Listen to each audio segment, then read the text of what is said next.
Hi everyone, it's Cindy. Welcome back to Studioloo.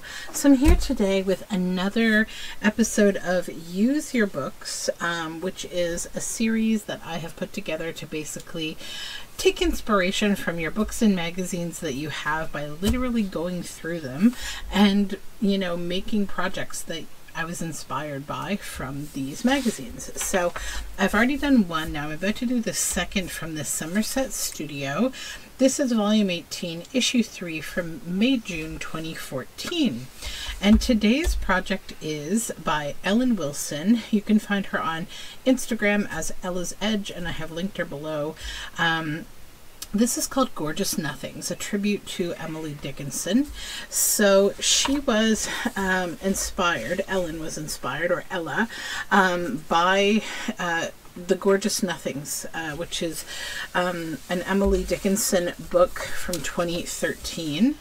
So Emily Dickinson is an author that I have enjoyed her poetry over the years, and she's really fascinating. So there's a little bit of a write-up in here about Emily Dickinson, and I'll just let you take a look at these beautiful pieces. So this is really using white inspiration. So Emily Dickinson actually stitched her poems into handmade books that she called fascicles. She had a love for nature, which was evident in her herbarium and in her poetry. And she actually expressed a lot of issues with grief. She experienced a lot of death in her life, and actually she lived not very far from a cemetery. She loved Elizabeth Barrett Browning's book called Aurora Lee, and in it there are a lot of references to white, but one in particular is special. And the quote is that the soul's a clean white paper. And you can reflect when you look at Emily Dickinson's writing that that's likely how she saw herself, as a blank page. And Ellen makes note of that here in the project inspiration. So Emily Dickinson in her later years became really fond of actually wearing the color white, and it's been suspected that it was a broken heart or an illness that made her more reclusive. She became a real recluse who was actually nicknamed the Myth. It was rumored that she only would leave the house and go outside at moonlight to tend to her garden. And there's a really lovely quote in here that I wanted to read. I gathered white items as a tribute to Emily and chose glassine envelopes to expose their treasures. I gathered inside and outside objects, buttons, lace, seeds, a hanky, and more. In a photo of Emily's home, I noticed that her windows had 12 panes of glass, so I decided to recreate her window with the glassine envelopes. As I created my art, I found this line Emily wrote in a letter to her brother. "Why are we so different?" I wish I could tell her I was 12 when friends questioned my ideas. There are times that I have also retreated, but not for long. There are too many windows in the world that I want to see. So she's saying, like, she's wishing that she could tell Emily Dickinson that creative people are different, and that she discovered this when she was 12. So she says, I used paper tape to align my windows and added torn paper with words to reflect insight while I observe the world. I hope you plant patience in your fertile mind when you hear the word different. A gorgeous book opened a window for me, and I discovered my reflection. Emily reminds us that hope is the thing with features, and that the brain is wider than the sky. Yes, creative types do see the world differently. Our vision changes, but Emily tells me that no matter what my heart sees, I dwell in possibility, as you should too. So I'm going to get started in just a moment, but I wanted to show you just kind of the final work. So she's chosen to do a larger piece with the 12 glassine envelope windows. I'm going to do something different because my objective here is to make ephemera, but I'm using all of the kind of inspirations of nature and found objects and random things and the color white and some imagery. So let's get to it. So I'm very excited. I have been thinking about this project all day. So I've got this piece. This is from a garden book, and it's just a nice white page. It has this beautiful illustration on it. I've got some little white buttons. I've got some little white plants, dried plants here. This one has some blue tinging to it, but I still consider it quite white. And under like glassine, it will be more white. I have crocheted lace. I have birch bark. And then I did this bit of stamping before I got everything together. And I got out my, my fashion ruler doll. I might do like a form with that in some way. And I have here a piece of, what is this called? Vellum. Thank you. Thank you, brain. That I can use as like the overlay to whatever I create. And then I have here, this is just a white piece of like, you know, lined paper that has been kind of stamped and dyed a little bit. So if I do want to put some subtle color in, I want to use that to do so. So I think what I want to do is to create two pieces, and I'm going to use this old 1954 French-Canadian typewritten kind of book as my background to these pieces. So I'm going to pull just 2 pages of this out, and then set it aside, and then I want to tear these into a particular like shape of the ephemera that I want to make. So I'd like to go a little thinner.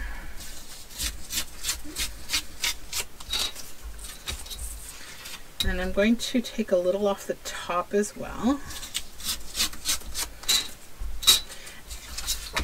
Okay, so yeah, I think that's good. So then we'll have those 2 pieces be the ephemera pieces that I'll make. I'll make 2 pieces that will fit on this vellum that I'll be able to cover it with. So that's good. Okay. So first I want to just maybe tone down a little bit the writing on this, and I might need to tone a few other things down. So I'm going to just grab some gesso and add some water to it in a little dish here. I will be right back with that. Okay, so I have mixed up my gesso. It is an antique white shade. And I'm just going to test it on here to see, okay, yeah, that's going to work. So we're just going to take a little bit of the gesso just to kind of try to tone. I don't want like exactly all of this writing to be really present here. So I'm just going to put like a nice layer of milky gesso over it. It may not look like it makes a major difference, but it actually does if we compare. And I'll do the second one here.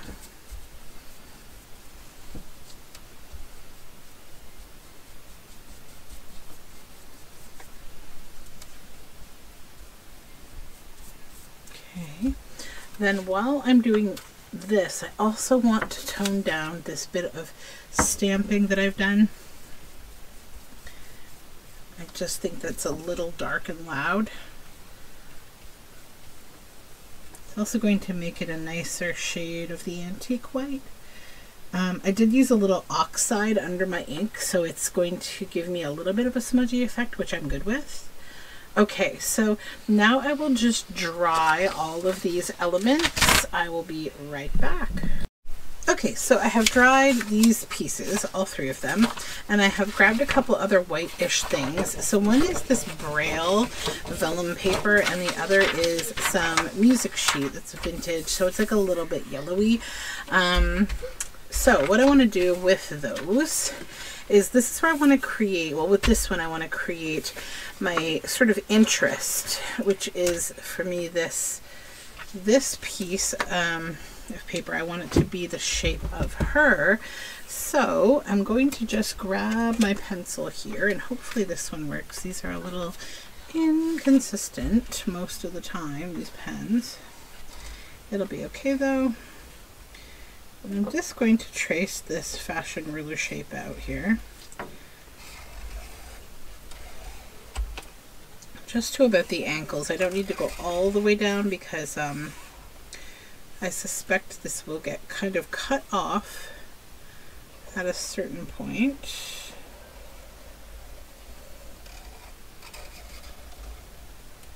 If you're looking for these fashion rulers, they are available on Amazon. Definitely.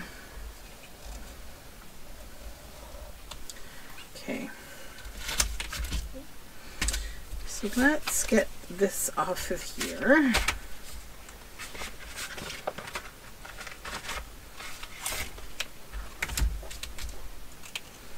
And then I'm just going to cut it out.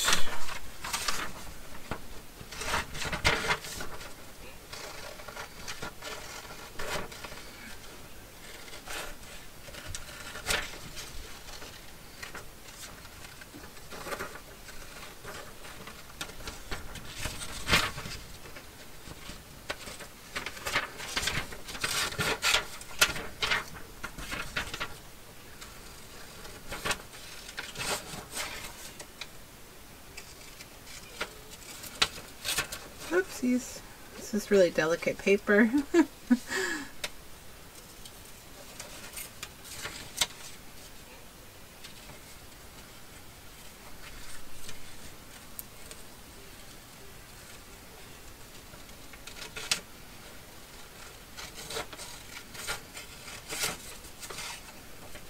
Okay, and then we just gotta go back on up here.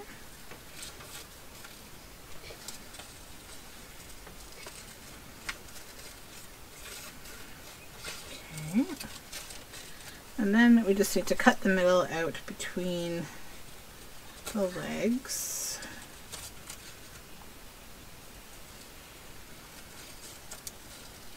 Okay, so now we have our interesting kind of focal point. I'll get rid of the rest of, I'll keep one piece of the music here in case I want to use more of it, but I'll get rid of the majority of it. Now, let's clean things off a little here. So let's get our two backgrounds here. This one and this one. So I'm going to use this on the opposite side of where I was drawing on it so that I don't have any of the messiness of the lines. I'm just going to get an idea of which one. I think I like it better on this one because it's actually a little bit less. This one's a little darker, this one's not as dark. So then what we're essentially going to be doing is just creating kind of some collaging and deciding what I want. I want this to be sort of like a different kind of a focal point on the back of this, so we may not even see all of the writing space on that one, because this one I think I want to do something kind of like this, maybe, yeah, a little bit like this. Okay, so another thing I want to do is just start gluing things down. I don't want to like keep repositioning constantly with this.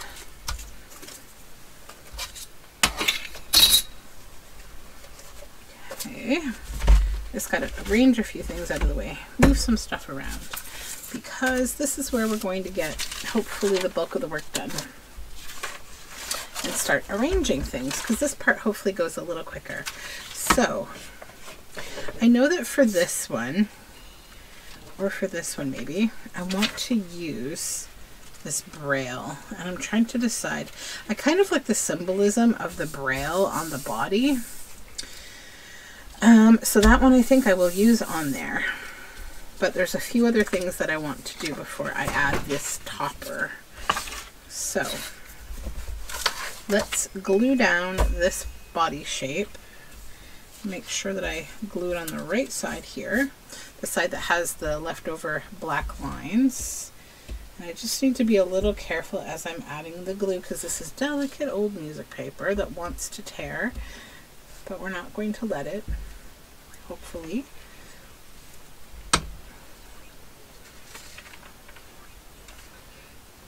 Okay, just pop her down. And now obviously, like if you were trying to do just a, you know, standard piece of ephemera, you might want to outline her body, but the whole point of this is to kind of try to work with the white. So I don't want to change the way that looks. Okay, now let's glue down this piece on the other piece of paper.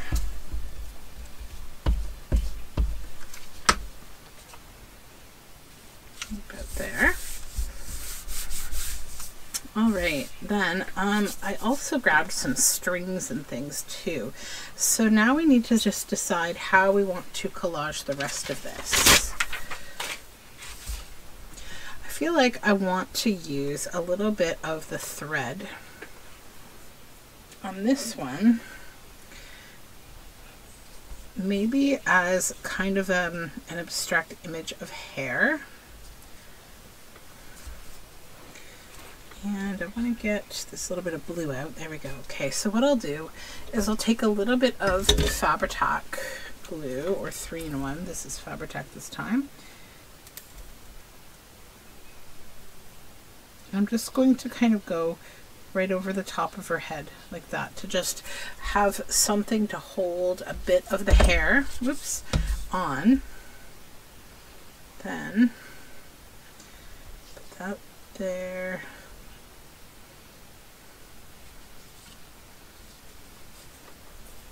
I'll just grab like this thing so that I don't get my fingers mucky. Okay, so then I just want that to kind of freeform, sort of hang a little.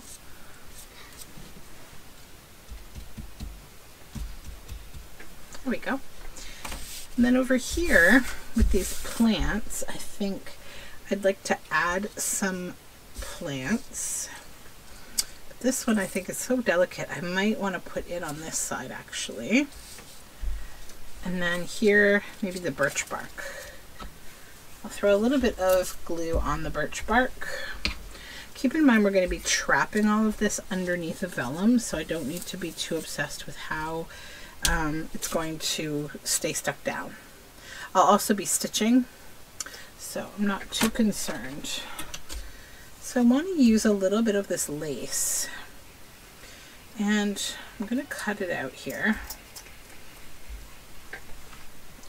in this kind of a pattern. And then I think what I'll do is put some here, and then I want to cut this shape. I might use the scraps on here from cutting out this shape.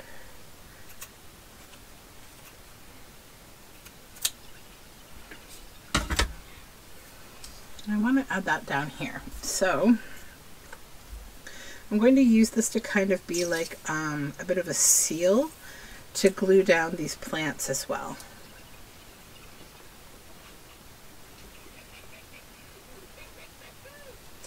And that will go right here. Oops.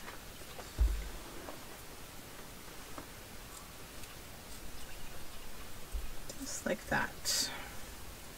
Okay. I need to unclog this bottle. It is goopy, I think. There we go.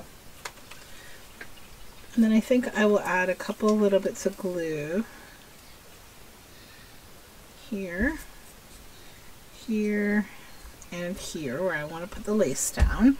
And this is just using up the scrap bits of lace that I used on the other piece.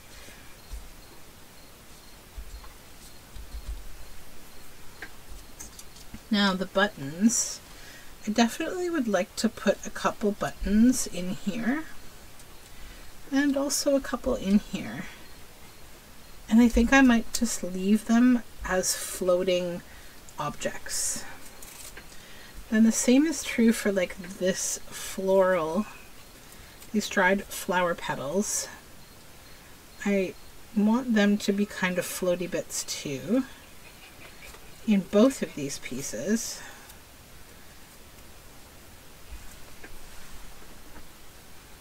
And this blue piece of plant, I think I also want to include there.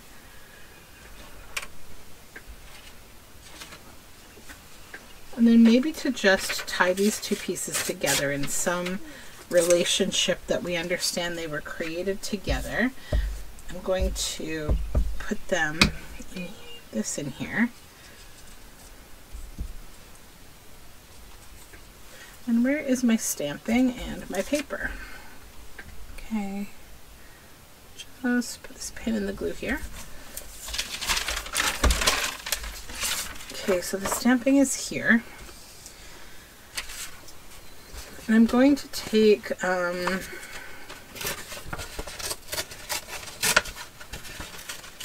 this bit here of these little flowing seeds that are just kind of blowing away in the wind. I want those going to glue them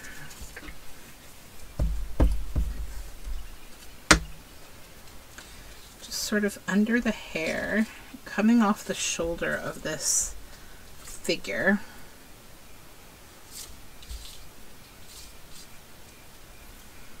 As so. And then on this one, I think I want to use a little bit of maybe this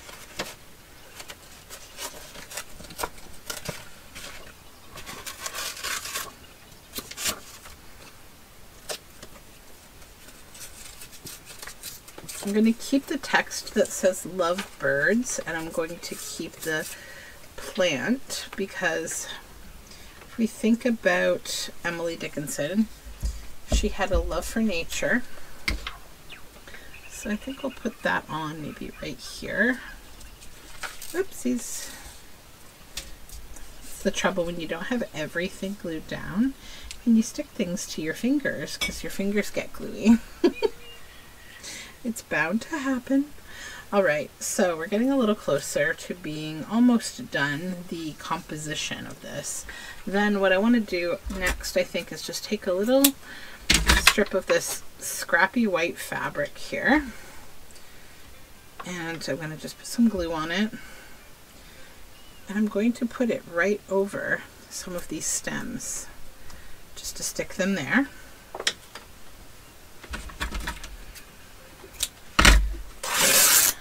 Same thing again, we'll tear a stitch of that off. This one will be a little bit longer, and I will glue that here just to hold this down a little bit.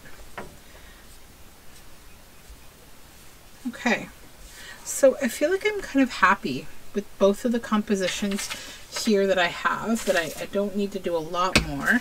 I may come in with a bit of this. I will actually, because it was part of my intention to add a little bit of another color, like a light mauve or a pink, in one way or two. So I'll come in with this maybe here.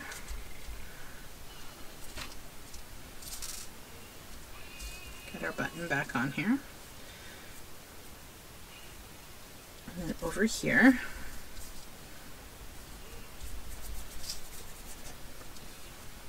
Okay.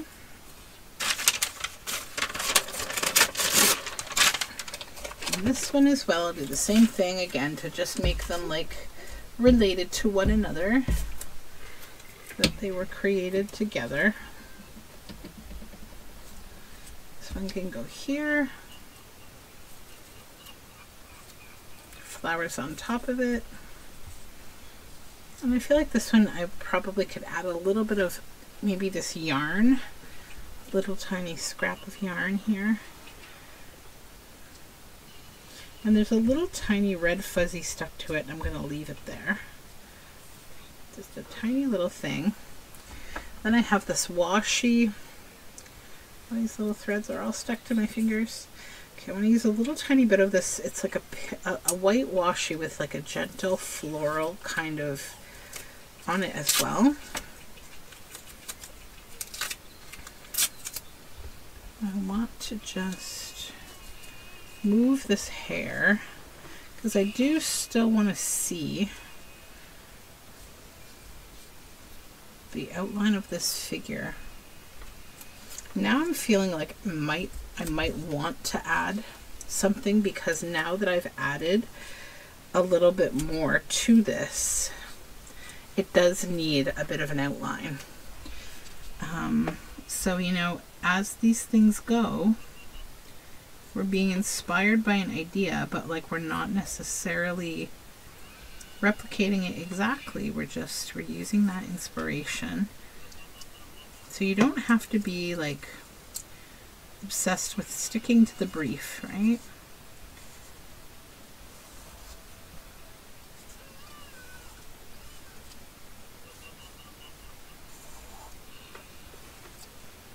I just want it to be evident that this is the form of a woman.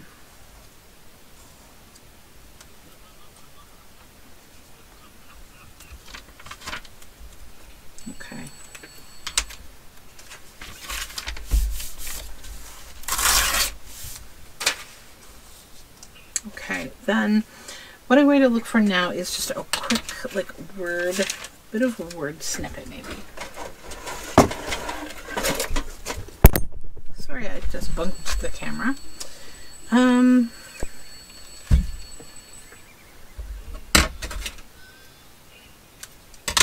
Let's add some like mystery to this with our words. So I'm going to put here, you know, they talked a little bit about Emily Dickinson and her grief, right? So I'm going to put here what was written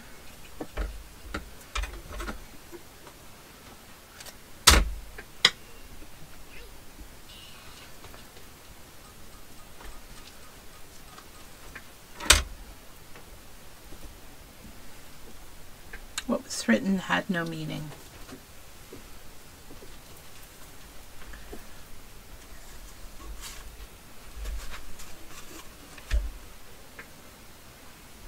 Then on this one we're going to put humming a little song.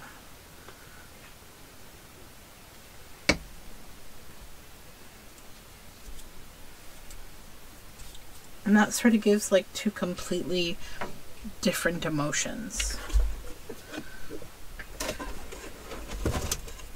Okay, so now we're going to cover these with, in this case, the Braille. Just want to see which side here. This side, yeah, that side's probably best to go up. And I just want to see what happens when I, when I put this Braille down. Okay, so what I'm going to do is I'm going to stitch around the edge of this on my sewing machine. So I'm going to just clip it off here.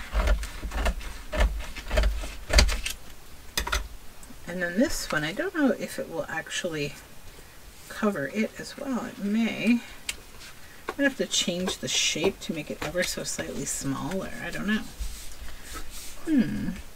Yeah, I may do that. I kind of like that they can use the same piece of plastic. Okay, so I will go and stitch this and then I will come back and you know, I might add on top of this for just a little bit more of a feature. I'm going to add like a tab on top of both of these with some more of this white crocheted lace, and then I will come back. Okay, so I am back and these are done. What I ended up doing was a little bit more interpretation with this one. I would say this one's the one I've kind of put more sort of specific thought to the brief in. So thinking about, you know, Emily Dickinson and grieving and, you know, adding the emotion. What was written had no meaning. And the fact that we've used Braille vellum over this, I think that gives it another level of symbolism. And then I remembered how I was saying, like, I wanted this figure to be seen. And then I thought more about just what I was saying here. What was written had no meaning in the Braille, and I felt like it was important to kind of show, you know, this figure as really being seen. So what I did was stitched kind of around it, and then I added like a flower in the hand at the bottom here, because what I noticed is, see what you see with this one, there's kind of some irony here. In order to really see it, you kind of have to press it down, right? Because it's vellum and it's got things under here. So this one is humming a little song, and I added this lace over here. And this one is quite, you know, light-hearted, I would say. And then, you know, this one, while light-hearted, I feel like it still has a bit more of a meaning and a message to it. I didn't add lace to it. I added just, you know, a modest fabric, just a white scrap of cotton. So I think together they're lovely. I think separately they're great. I really enjoy where this took me. So, you know, as you can tell, you know, using your books can take you on a thought process. Like, I just went on this journey, you know, to learn a little bit about Emily Dickinson's life and, you know, to be inspired by the incredible Ellen Wilson. And yeah, so here is the inspiration of, you know, her final piece here. And she chose to use windows, and I think in some ways these are kind of like two windows in the soul of someone who is, you know, a lover of nature but also experiencing you know, something tumultuous. And I think that's also extremely relatable in my own life. I feel like we're living in very tumultuous times, and often I feel like I just really want to stay hidden away in the woods and connected very deeply to like the things that are like at the root of my life, which is just my little family and nature and creativity. And so that is where this kind of took me. I hope you enjoyed this interpretation of this work, and that it will inspire you to open up some of those magazines or books that you have hanging about. And I will talk to you again. If you had fun doing a little bit of art with me today, I would love it if you subscribed. I try to do different things here and there and to keep it interesting. So thank you again, and I hope you have a great day.